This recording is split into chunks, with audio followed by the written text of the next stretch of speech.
Sebelum mulai videonya, silahkan klik subscribe dulu untuk mendukung channel saya lebih berkembang lagi dan bikin lebih semangat lagi bikin videonya. Terima kasih. Kali ini saya kedatangan Honda Beat ya, dengan kendala ban belakangnya bocor atau kempes. Langsung saja kita eksekusi ya. Pertama-tama kita keluarkan dulu bagian tutup ventilnya, kemudian kita keluarkan ventilnya.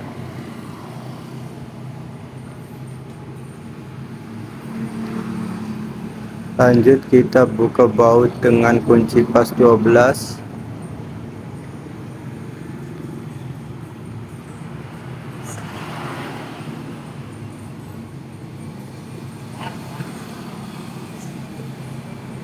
Kemudian sebelum kita cukit seperti biasa, kita tekan-tekan dulu bagian samping-samping ban dalamnya, ban luarnya ya. Kemudian kita cukit pakai satu cukitan, kemudian dua cukitan. Cukup pakai dua cukitan ya, karena ban luarnya ini cukup mudah atau cukup lentur bagian karetnya, jadi lumayan mudah pada saat pencukitan.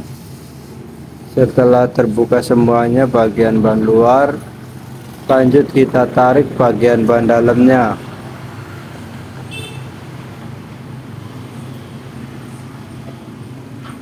Jadi kita tarik keseluruhan bagian ban dalamnya sampai keluar. Kemudian kita keluarkan lewat sela-sela antara shockbreaker dengan knalpot ya. Kemudian lanjut kita melakukan pengecekan untuk dilakukan bagian mana yang bocor ya.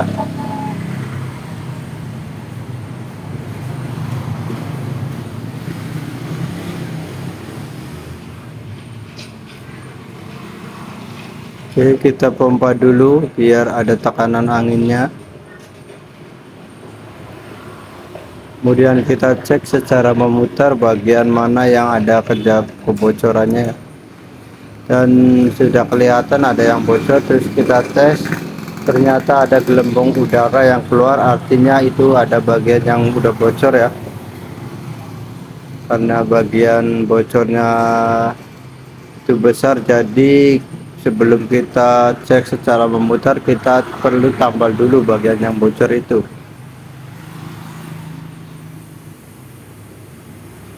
Jadi sebelum kita press atau bakar, kita harus gosok dulu bagian yang akan kita kasih karet tambal, untuk mempermudah supaya karet tambalnya menempel dan bisa matang dengan sempurna. Kita gosok-gosok dulu. Kalau ini saya pakai gergaji ya, ada juga yang pakai amplas atau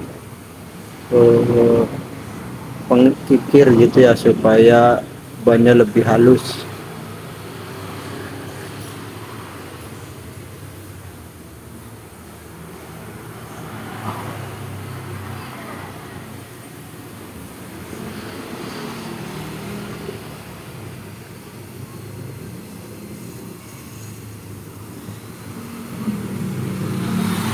Setelah selesai digosok, saya ukur dulu untuk menggunting bagian karet tambalnya.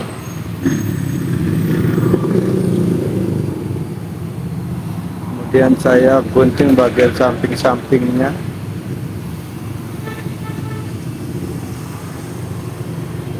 Ini saya tidak menggunakan lem apapun ya, lem karet atau lem Korea atau lem apa ya, saya langsung kita tempelkan saja, karena di bagian karet tambalnya itu ada sedikit lem ya, jadi cuma untuk menempelkan, tapi tetap kita harus bakar atau kita press supaya lebih menempel atau lebih matang. Posisi yang ada karet tambalnya itu menghadap ke bawah, kemudian bagian atasnya kita kasih karet, kemudian kita press. Setelah itu bagian yang tidak ditambal atau bagian samping-sampingnya kita ke ataskan, kemudian kita kasih spiritus ya, saya menambalnya pakai spiritus. Kemudian saya nyalakan dengan korek gas, kemudian kita tunggu sampai apinya mati ya. Nanti kita skip aja proses pembakarannya karena lumayan lama untuk mempersingkat video juga. Nanti kita lanjut ke proses pas apinya sudah padam ya. Oke, ini lanjut nih, kita cek terus apinya sudah padam, kemudian lanjut kita longgarkan dulu bagian alat presnya.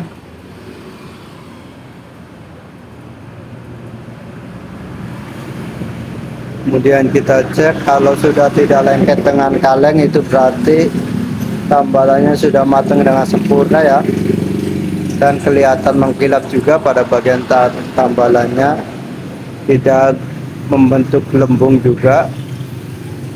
Kemudian kita dinginkan dulu ke dalam air, dan nanti kita cek apakah masih bocor ataukah sudah tertutup dengan rapi.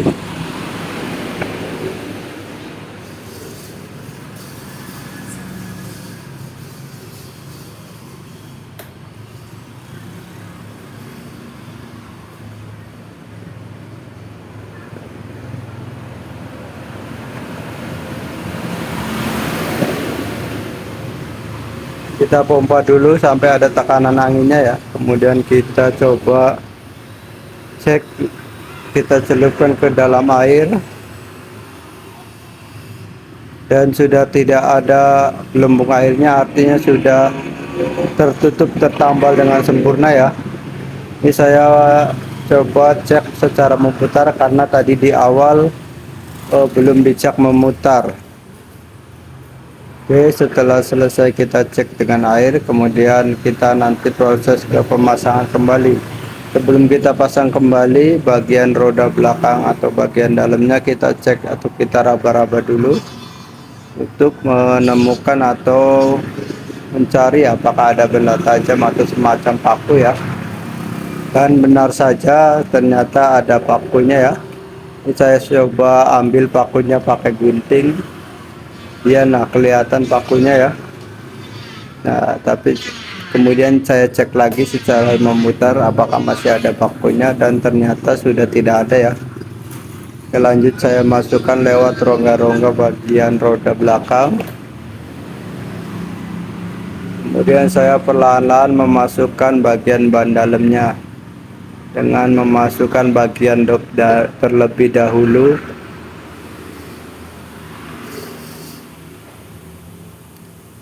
Kemudian secara perlahan-lahan saya masukkan ke seluruh bagian ban dalam ke dalam roda belakang ya.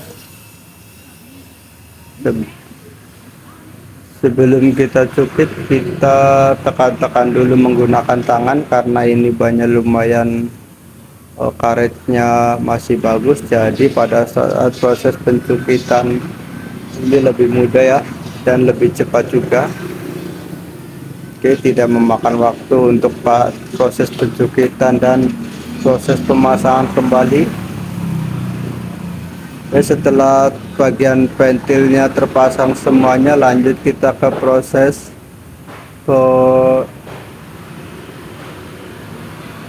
pemompaan ya. Setelah kita pompa terus prosesnya selesai. Terima kasih yang sudah menyaksikan, jangan lupa klik subscribe-nya ya.